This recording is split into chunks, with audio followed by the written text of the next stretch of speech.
De um tempo para cá, começou a surgir um movimento estranho. Não posso dizer exatamente quanto tempo, talvez uns 20 anos, talvez até um pouco mais. Uma volta, um retorno a uma série de práticas judaicas.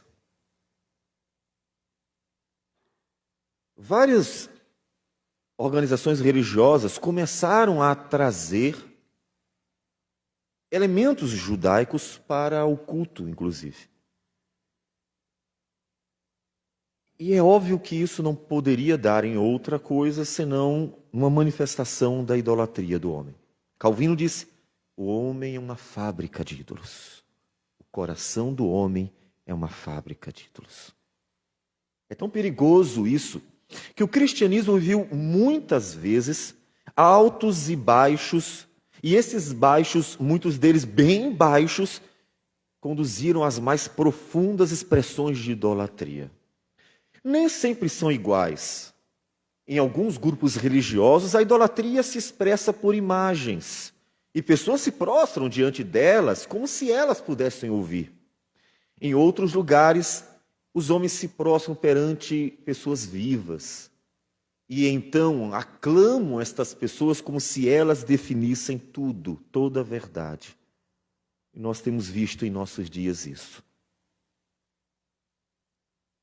O Senhor Jesus deu à igreja algo novo, livrando inclusive deste perigo constante da idolatria. Ele instituiu uma nova aliança, e esta nova aliança possui elementos tão simples e elementos tão essenciais, que livram na sua própria natureza o homem da idolatria, evitando aquilo que tão costumeiramente Israel fez, pegando elementos visíveis e transformando em deuses. Aconteceu, por exemplo, com a serpente que foi levantada no deserto, uma serpente para a qual eles deveriam olhar a fim de ficarem curados das mordeduras, das picadas das serpentes que Deus havia enviado como castigo. Tudo que nós precisamos hoje é Cristo. Tudo que nós precisamos é Cristo. E nós vamos dar sequência à exposição de Hebreus, que nos fala exatamente, capítulo 8, sobre esta nova aliança superior que Cristo estabeleceu, substituindo tudo aquilo que era sombras que apontavam para Jesus e para a sua obra redentora. Portanto, abramos a palavra do Senhor em Hebreus capítulo 8, versículos de 1 a 13. Diz assim a palavra do Senhor: Ora, o essencial das coisas que temos dito é que possuímos tal sumo sacerdote que se assentou à destra do trono da majestade nos céus, como ministro do santuário e do verdadeiro tabernáculo que o Senhor erigiu, não o homem. Pois todo sumo sacerdote é constituído para oferecer tanto dons como sacrifícios. Por isso era necessário que também esse sumo sacerdote tivesse o que oferecer.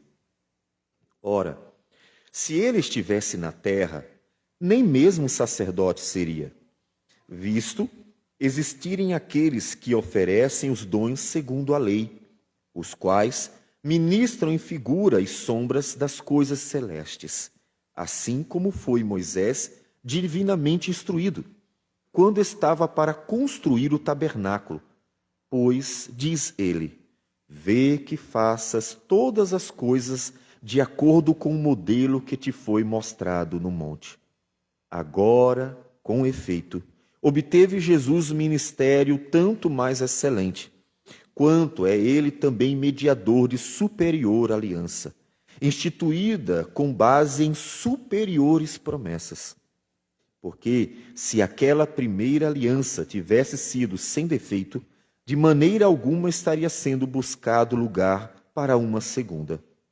E, de fato, repreendendo-os, diz: Eis aí vem dias, diz o Senhor, e firmarei nova aliança com a casa de Israel.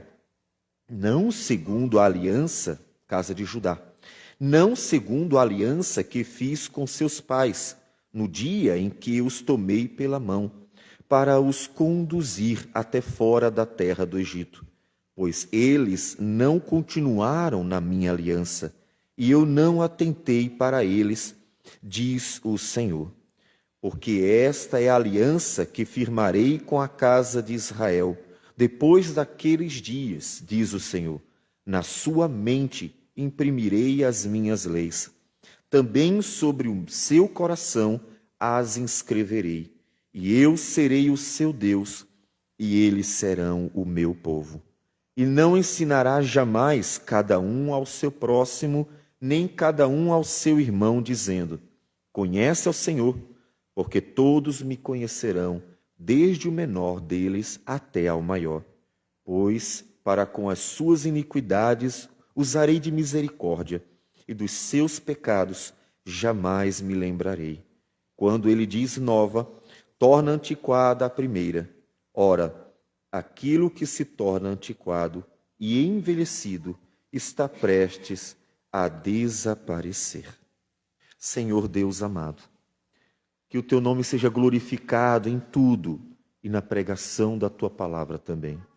Porque o saber vem de ti, a sabedoria é um dom do Senhor e a palavra é uma revelação divina. Só o teu Espírito pode nos dar entendimento e aplicar à nossa vida esta palavra para gerar, ó Deus, vida em abundância. De tal modo, ó Deus, que tudo depende de ti. E nós humildemente nos prostramos perante tua face, para que na autoridade do Senhor, no poder do Espírito, com a convicção que vem de ti, possamos falar a tua palavra e ouvi-la também. E assim o teu povo possa ser edificado, exortado, consolado, ensinado, para que cresça no conhecimento do Senhor e então possa abundar no relacionamento contigo. Em nome de Jesus, Senhor, é que nós oramos assim. Amém. Amém.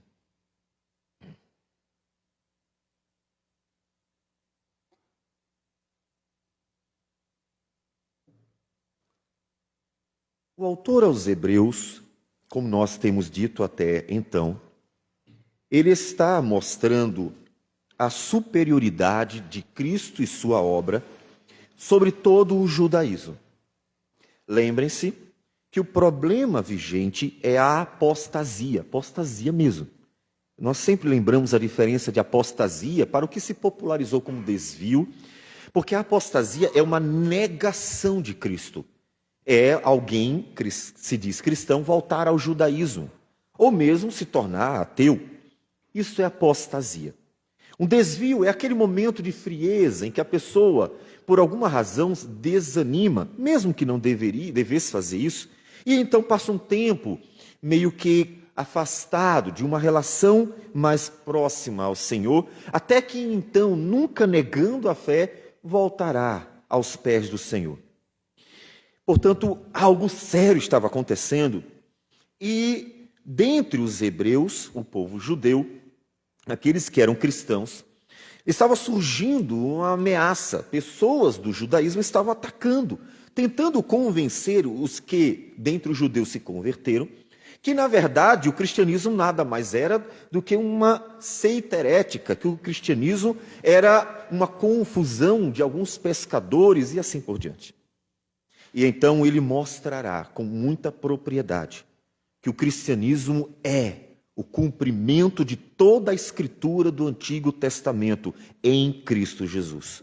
Que ele é, sim, a sequência fiel, a sequência natural de todas as promessas de Deus.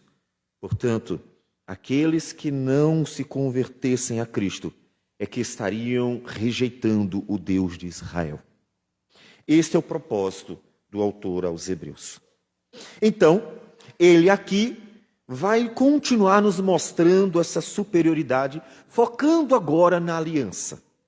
Ele que até então mostrou que o sacerdócio de Cristo era superior ao de Arão, porque o sacerdócio de Cristo era segundo um sacerdote muito superior, um Melquisedeque, que não tendo começo e fim na Escritura, representava o sacerdócio do Filho de Deus, que é eternamente o Senhor da glória.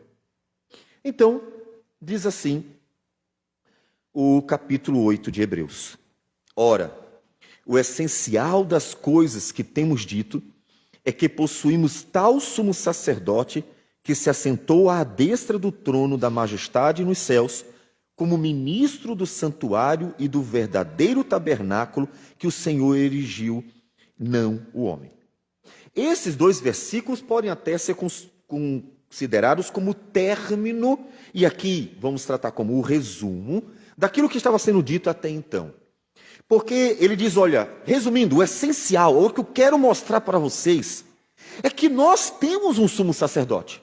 Se porventura o judeu diz para você, cristão, que vocês não têm mediador, que vocês não têm alguém que sacrifique por vocês, isso não é verdade. Nós temos um sumo sacerdote, só que ele não está entre nós, porque ele está num lugar muito superior. O nosso sumo sacerdote está à destra do trono da majestade nos céus. Me diga, Arão estará à destra da majestade de Deus? Ou mesmo esteve algum de seus filhos? Quem dentre os sacerdotes dos judeus pôde se assentar à destra do trono divino? Ninguém, porque eram todos pecadores. Portanto, isso significa que ele é santo, como santo é o Senhor. Ele vai nos dizer isso no versículo 26, no capítulo 7, alguns versículos anteriores. Com efeito, nos convinha um sumo sacerdote como este, santo, inculpável, sem mácula, separado dos pecadores e feito mais alto do que os céus. Portanto, nós temos um mediador. Amigo, você que nos assiste, você que nos escuta, que porventura ainda está iludido pela ideia de que precisamos de outras pessoas mediando-nos diante de Deus, me diga, ao ler a Escritura, se você encontrará em um só momento alguém que é descrito como Hebreus descreve a Cristo como sumo sacerdote. Sabe por que não? Porque Cristo, ele é o único que é santo, inculpável, sem mácula, separado dos pecadores, feito mais alto do que os céus. Portanto, basta. Eu não preciso de 2 ou 3, 4 ou 5, 10, porque quando você me diz que Jesus, em sua mediação entre nós e Deus, ele não é suficiente, colocando outras pessoas em lugar ou além dele, você está desmerecendo. Imagina se eu dissesse para você, na sua área em que você é melhor, eu não sei qual, você é um profissional de alguma área e faz muito bem o seu trabalho, e de repente o seu chefe, alguém chega para você e diz assim, não, eu quero colocar alguém junto para melhorar o serviço. Você vai se sentir um pouco ofendido, eu tenho certeza, porque aquilo indicará que você não é suficiente. É claro, você é um pecador, você tem falhas, não deveria entender que você é suficiente, porque isso é orgulho, o orgulho do homem que quer ser insubstituível, que quer não precisar de ninguém. Você não poderá dizer isso nunca em relação a coisa alguma, porque você é alguém que realmente tem falhas. Mas quando nós estamos falando de Cristo Jesus, qualquer acréscimo a Cristo significa uma desqualificação dele. Já parou para pensar nisso? Quando colocamos qualquer coisa para tentar auxiliar o ministério de Cristo, quer sejam objetos, como em nossos dias, as pessoas estão criando vassouras ungidas, copos d'água não sei o quê, sabonete ungido e outras palhaçadas por aí, quer sejam outros personagens da história bíblica, como homens e mulheres, que por mais que tenham sido bênção, e não discordamos disso, homens e mulheres de Deus, que foram até chamados de santos, porque eles foram pessoas que realmente andaram com Deus. Mas quando nós colocamos qualquer um deles, ou atribuímos a eles, um ministério semelhante ao de Cristo, é uma forma de estar desqualificando Cristo. Nós estamos dizendo, Jesus não é suficiente. E, sinceramente, isso é uma humilhação.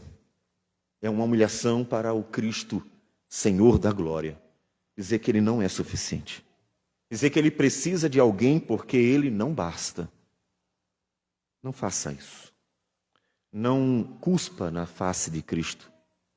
Não ofenda o Senhor que salvou poderosamente naquela cruz. Sozinho, sem mais ninguém. Ele é suficiente. E a suficiência dele também, talvez você diga assim, mas eu nunca coloquei nada junto a Cristo. Eu realmente sou um cristão somente olhando para Jesus. Cuidado para não colocar você, o próprio coração, no lugar de Cristo. Como nós falamos no início, o coração do homem é uma fábrica de ídolos. E tão facilmente ele colocará personagens, pregadores inclusive, colocará entidades religiosas, denominações, colocará suas próprias vontades no lugar do Senhor Jesus. Não faça isso. O Senhor assentou-se à destra do trono da majestade nos céus. E Ele está mediando, Ele está intercedendo. Está com um problema? Pecados na sua vida, lutas, dificuldades. Clame àquele que é digno de toda a glória e que fielmente coloca-nos diante do Pai e intercede por nós sobremaneira. Porque, inclusive, como Hebreus havia dito, lá no iniciozinho, ainda no capítulo 2, ele viveu como nós, porque naquilo que ele mesmo sofreu, tendo sido tentado, é poderoso para socorrer os que são tentados. Hebreus 2, versículo 18. Ele basta. Se você em algum momento, por orar, e vem um ano, vem 2, 3, 4, 5, 10, e clamando ao Senhor por problemas, necessidades, angústias, seja quais forem as questões, e tendo a sensação de que parece que não há nada acontecendo, não é porque Cristo não basta, não é porque Deus não basta, não é porque o Espírito de Deus não basta, é porque o Senhor tem planos que nem sempre conhecemos. É porque o Senhor tem tempo que nem sempre é o nosso. E é porque o Senhor da glória, que nos falou e fala por meio de sua palavra, nem sempre nos diz o que está fazendo em sua vida. Porque, inclusive, é neste tempo que muitas vezes, sem que você soubesse, sem que você percebesse, Deus estava trabalhando você, silenciosamente, quando você achou que apenas o outro precisava ser trabalhado. Portanto, Deus basta. Coloque diante do Senhor tudo, tudo mesmo. Como diz Paulo em Filipenses, capítulo 4, versículos 6 e 7, texto tão citado. Não andeis ansiosos de coisa alguma. Em tudo, porém, sejam conhecidas diante de Deus as vossas petições, pela oração e pela súplica, com ações de graças. E a paz de Deus, que excede todo entendimento, guardará o vosso coração e a vossa mente em Cristo Jesus. Deus basta. Deus basta. E então, como sumo sacerdote, Jesus está realizando a obra de intercessão, mediação. Mas ele no versículo 2 ele diz o seguinte: como ministro do santuário e do verdadeiro tabernáculo que o Senhor erigiu, não o homem. Isso é fundamental. Percebam que em Hebreus, Deus se desfez de tudo que era visível, sombras, como o próprio autor dirá, figuras e sombras das coisas celestiais, que foram dadas no Antigo Testamento. Sim, Deus deu sim o tabernáculo, o templo, os objetos, os utensílios, as 3 festas, a Páscoa, a festa de Pentecostes, a festa do tabernáculo. Tudo isso foi dado por Deus, sim, como figuras e sombras das coisas celestes. Para que quando Cristo viesse, tudo isso que apontava para ele se encerrasse e ele se tornasse o sumo sacerdote do verdadeiro tabernáculo que o Senhor erigiu, não homem. O tabernáculo no qual Cristo ministra é celestial. Não é esse prédio aqui. Por mais bonitos, e é legal que sejam bonitos, porque eles inclusive até contam algo para nós, mas eles não são templos. Mais bonitas que sejam as catedrais, não são templos. Por mais suntuosas e significativas em todos os símbolos que carregam, não são templos. Porque o verdadeiro tabernáculo, o verdadeiro templo em que Cristo está ministrando, ele é celestial e foi erigido pelo Senhor, não por homens mesmo. 1 Coríntios capítulo 3, versículo 16, o apóstolo Paulo diz: não sabeis que sois, falando para os coríntios, para as pessoas, que sois santuário de Deus e que o Espírito de Deus habita em vós? Se alguém destruir este prédio, nada acontecerá. Se alguém destruir uma catedral, nada acontecerá. Mas se alguém destruir as vidas que Deus salvou, se alguém prejudicar as vidas que Deus erigiu como partes do templo do Espírito Santo, este será destruído por Deus. Se alguém destruir o santuário de Deus, Deus o destruirá, porque o santuário de Deus, que sois vós, é sagrado. Portanto, Cristo está ministrando é nesse santuário.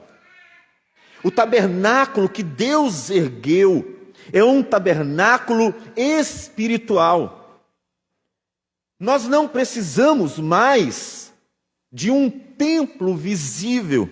São prédios que servem de instrumentos de Deus para nós fazermos bom uso na obra do Senhor. Mas jamais deveriam ser chamados de templo, para que jamais transformemos esses prédios em ídolos do coração.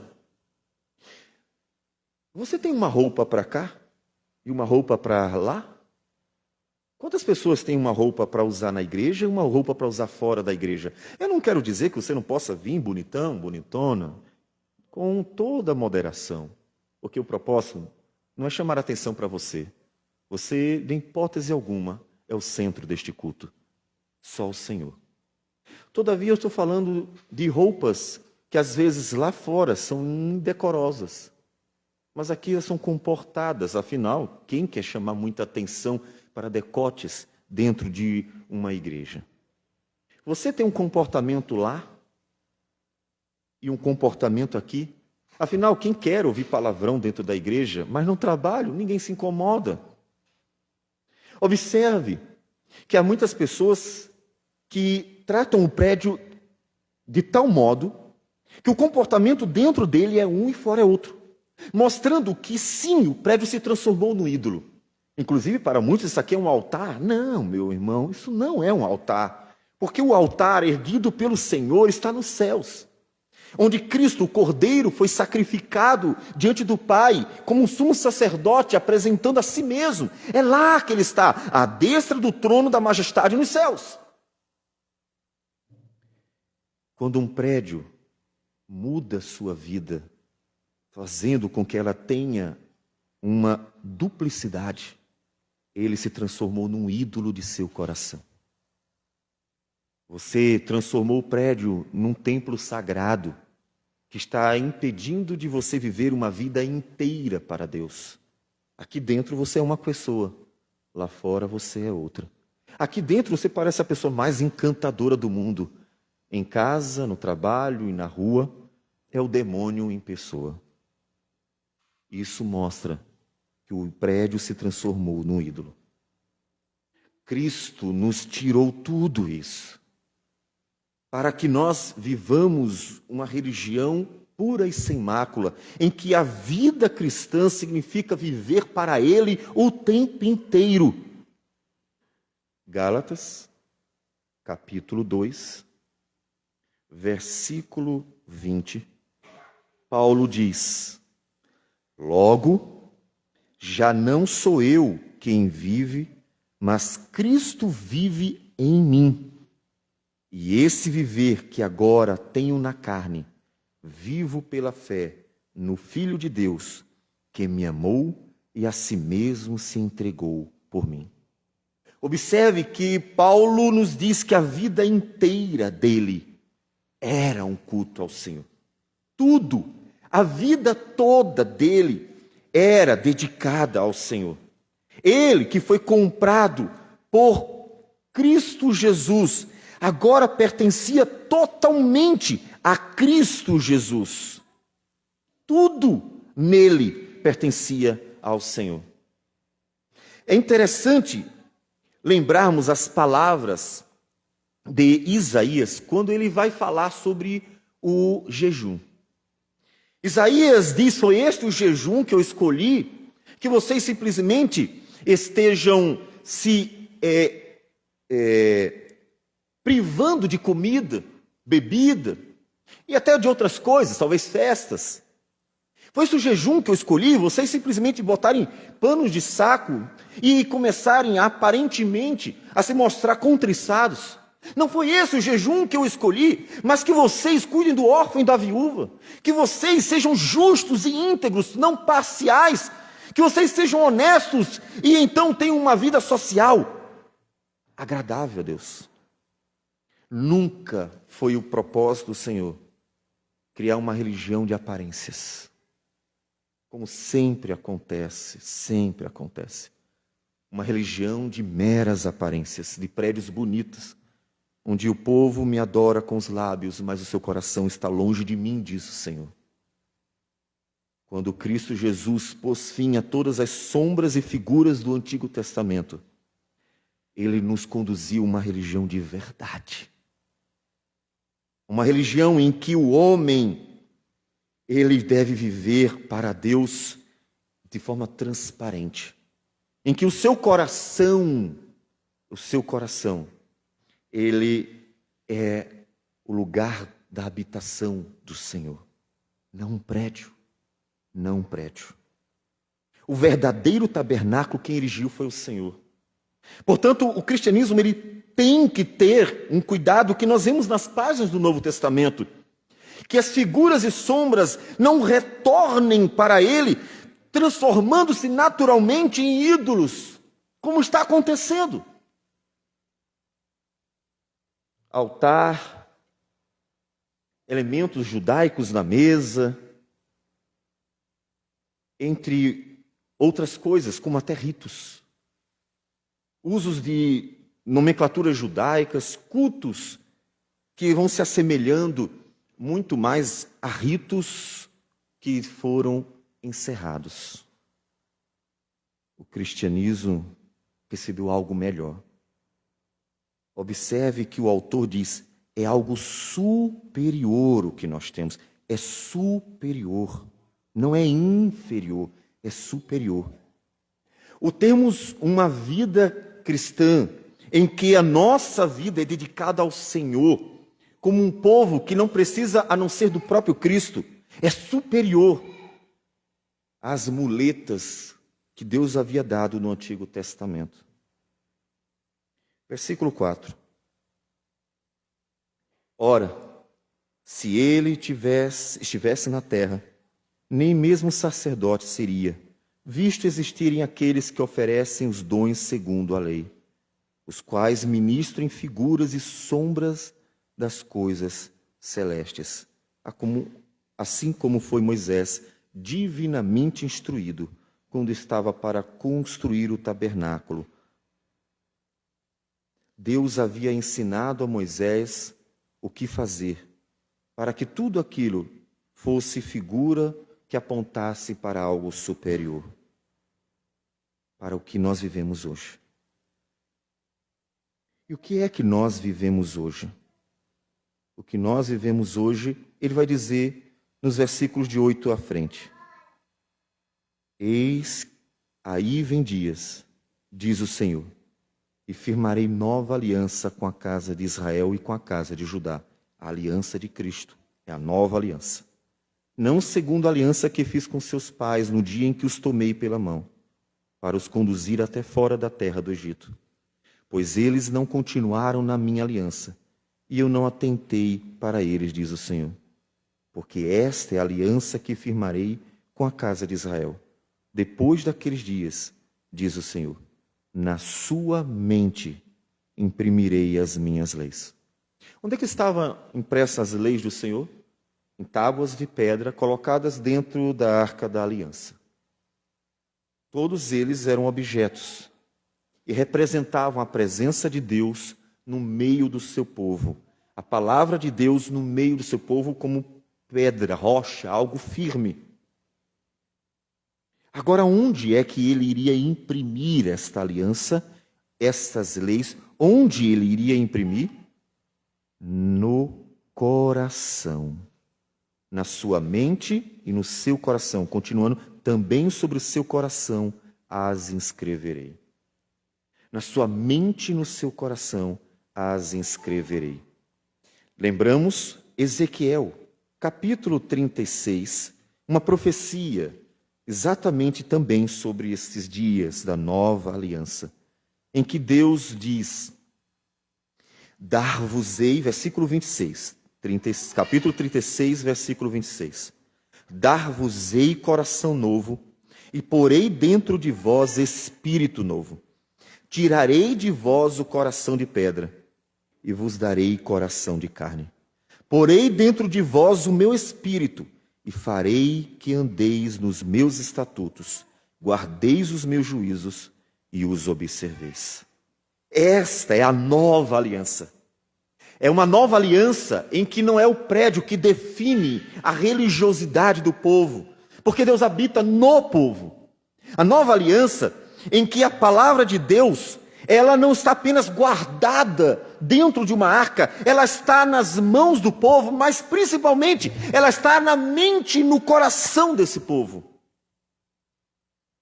Quando ele diz, versículo 11, e não ensinará jamais cada um ao seu próximo, nem cada um ao seu irmão, dizendo, conhece ao Senhor, porque todos me conhecerão, desde o menor até o maior. Algumas pessoas interpretam assim, está vendo? Não precisamos de pastores, nem de mestres, nem de ninguém, porque todos nós conhecemos a palavra de Deus. Aí a gente abre a palavra e então pergunta algumas coisas e vê que nem todo mundo sabe. O que ele quer dizer? Não é isso. O que ele está dizendo é que os verdadeiros cristãos ou crentes ou membros do povo de Deus ou parte do povo de Deus, os verdadeiros adoradores de Deus, eles realmente andam com Deus. Em outras palavras, não será como Israel, que era um povo de aparência. Quando ele diz assim, não dirá um ao outro, conhece ao Senhor, ele está dizendo que uma pessoa está tentando converter a outra. Seria converter alguém dentro da igreja. Fulano, te converte, cara. Olha, a Bíblia diz assim, assim, assim. Ele está dizendo que os verdadeiros, a igreja de verdade será composta só de convertidos. Ou seja, não será apenas uma nação, um povo ou uma igreja aparente, como era Israel. Israel era um povo de aparências. O povo vinha adorar a Deus conforme ordenado, mas muitas vezes meramente de aparência. Me digam os fariseus, o que eles eram? Jesus chamou os fariseus de hipócritas. E eles adoravam. Jesus pregou o arrependimento para a sua geração. E toda aquela geração era composta de judeus que estavam vivendo a religião judaica. Jesus não disse por acaso, em Mateus 23, 13, ai de vós, escribas e fariseus hipócritas, porque fechais o reino dos céus diante dos homens, pois vós não entrais, nem deixais entrar os que estão entrando. Ai de vós, escribas e fariseus hipócritas, porque devorais a casa das viúvas e para justificar fazeis longas orações, por isso sofrereis juízo muito mais severo. Ai de vós, fariseus hipócritas, e mais à frente ele diz, dais o dízimo da hortelã, do endro e do cominho, e tendes negligenciado os preceitos mais importantes da lei, a justiça, a misericórdia e a fé. O que Hebreus está nos lembrando é que Deus prometeu um dia em que a religião dele não seria uma hipocrisia, uma aparência, feita por pessoas que davam aquilo que estava na lei de aparência, mas o coração estava longe do Senhor. Porque nos dias da nova aliança, o Espírito de Deus estaria operando em cada coração, para que a vida com Deus fosse uma verdadeira vida com Deus. Porque a lei do Senhor estaria na mente e no coração. Na mente e no coração. Quando aprendem a palavra, aprendem com o coração, com o deleite de ouvir a palavra do Senhor. Não entra por um ouvido e sai pelo outro, como se diz costumeiramente. A nova aliança é feita de pessoas que foram alcançadas, que receberam um agir gracioso do Espírito e da palavra em seu coração. O que você está fazendo aqui? É por causa do prédio? É por causa de uma outra coisa que agrada? Talvez o grupo de louvor que canta maravilhosamente bem? É por causa de algo que chamou a sua atenção de modo aparente? Eu não sei se algo aqui chamou a sua atenção de modo visível. Mas se é isso que faz você estar aqui, saiba que você está pelos motivos errados. Não deveria estar aqui por causa do pastor, como em muitos lugares é assim. Não deveria estar aqui por causa do louvor, como em muitos lugares é assim. Não deveria estar aqui por causa de prédios, como em muitos lugares é assim. Você deveria estar aqui porque Deus operou no seu coração pelo Espírito Santo com poder e graça, fazendo com que a palavra dele fosse ouvida não com os ouvidos apenas, mas com sua mente e seu coração. Uma verdadeira conversão, o verdadeiro templo do Espírito, constituído de vidas convertidas por Deus. Vidas que não vêm para cá visitar o Senhor, bater o ponto. Vidas que buscam a face de Deus, pois amam o Deus que salvou graciosamente suas vidas. 1 Pedro capítulo 2, falando e aplicando ao Novo Testamento, à igreja do Novo Testamento, aplicando aquilo que Deus havia falado no Antigo, ele diz assim, vós mesmos, versículo 5, 1 Pedro 2, 5, vós mesmos, como pedras que vivem, ou seja, pensando nas pedras do templo do Antigo Testamento, pedras que vivem, sois edificados, casa espiritual, para ser de sacerdócio santo, a fim de oferecer de sacrifícios espirituais, agradáveis a Deus, por intermédio de Jesus Cristo. Versículo 9.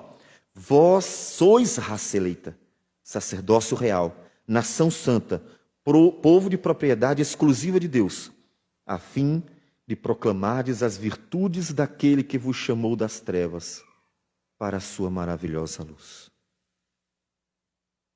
Se você só consegue ser cristão quando está aqui dentro, se você precisa para viver uma fé ativa, de elementos visíveis, até mesmo que seja um pastor X, algo está errado em você. Porque a nova aliança, firmada em Cristo Jesus, é feita no coração do pecador. Para que ele viva uma nova realidade, em que Cristo basta, e em que a nossa vida é vivida total e exclusivamente para Ele. A nova aliança é superior. é muito superior. Nos diz o versículo 6 de Hebreus 8. E agora, com efeito, obteve Jesus ministério tanto mais excelente, quanto é ele também mediador de superior aliança, instituída com base em superiores promessas. Você acha que precisa ir para um lugar onde é resgatado, trazido de volta todo o judaísmo e todas as figuras e as festas, e precisa celebrar Páscoa, Pentecostes e Tabernáculo, e precisa começar a fazer uma série de ritos? Você acha que esses lugares é que são superiores? Então você não entendeu que Cristo trouxe uma nova aliança, uma aliança superior, baseada em superiores promessas. Porque aquelas coisas poderiam agradar os olhos e atrair o deleite de quem olhasse, trazendo toda uma aparência de piedade. Mas o que Cristo faz é operar no seu coração, é mudar a essência. Você pode mudar roupas, mas só Cristo pode mudar o teu coração. Você pode mudar o sapato, mas só Cristo pode mudar a tua mente. Você pode mudar de prédio, mas só Cristo pode transformar a sua vida, para que você não apenas seja santo aqui dentro, mas seja santo onde estiver, vivendo para Deus, como parte de um grande templo, que não é um prédio gigante, mas é a igreja do Deus vivo. Porque somos pedras que vivem, erguidas como santuário de Deus. Esta é a nova aliança. É por isso que o cristianismo é superior ao judaísmo. Ele é feito de vidas que realmente andam com Deus. Ou deveria ser assim também na aparência. A igreja do Senhor é feita de vidas que andam com o Senhor. Quando Jesus voltar, e ele não se enganará em hipótese alguma, quando ele voltar, ele buscará os seus. Nós estamos ansiosamente esperando sua vinda, que está cada vez mais próxima. E quando vier o Filho do Homem na sua majestade e todos os anjos com ele, então se assentará no trono da sua glória. Mateus 25, versículo 31. E todas as nações serão reunidas em sua presença. E ele separará uns dos outros, como o pastor separa dos cabritos as ovelhas. E porá as ovelhas à sua direita, mas os cabritos à esquerda. Então dirá o rei aos que estiverem à sua direita: vinde, benditos de meu Pai, entrai na posse do reino que vos está preparado desde a fundação do mundo. Por quê? Porque entraram em igrejas? Porque construíram prédios bonitos? Porque tinham uma série de relíquias religiosas? Porque tinham roupas que usavam adequadamente aos domingos? Porque celebravam Páscoa, Pentecostes e Tabernáculo? Não. Porque andaram com Deus. Porque simplesmente andaram com Deus. Não é o teu amigo, aquele que vai na festa de teu aniversário que você convidou. É teu amigo, aquele que está contigo em todo e qualquer momento da tua vida, principalmente nos momentos que você mais precisa.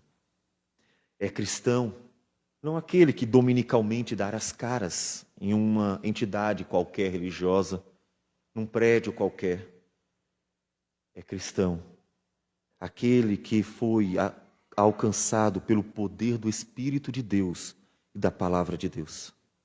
Em que a lei, a Palavra de Deus, não está numa estante empoeirada, aberta no Salmo 91, como se magicamente pudesse abençoar a sua casa. A Palavra do Senhor está gravada com pena de ouro em seu coração. E ali, guardada, vai dirigindo os seus passos, do vestir, do acordar, ao dormir, ao andar. e assim conduz a sua vida em Cristo para Deus. Este é o verdadeiro cristão. Portanto, se você realmente deseja ver a glória de Deus, que há de se manifestar para o povo do Senhor, digo a você, não apenas venha aqui, vá ao Senhor. Não apenas entre neste lugar, entre a presença de Deus. E a sua vida seja o templo do Espírito do Senhor, para que Deus seja glorificado nela, porque todo mais, com certeza será vivido, tudo o que você fizer, será vivido para a glória do Senhor.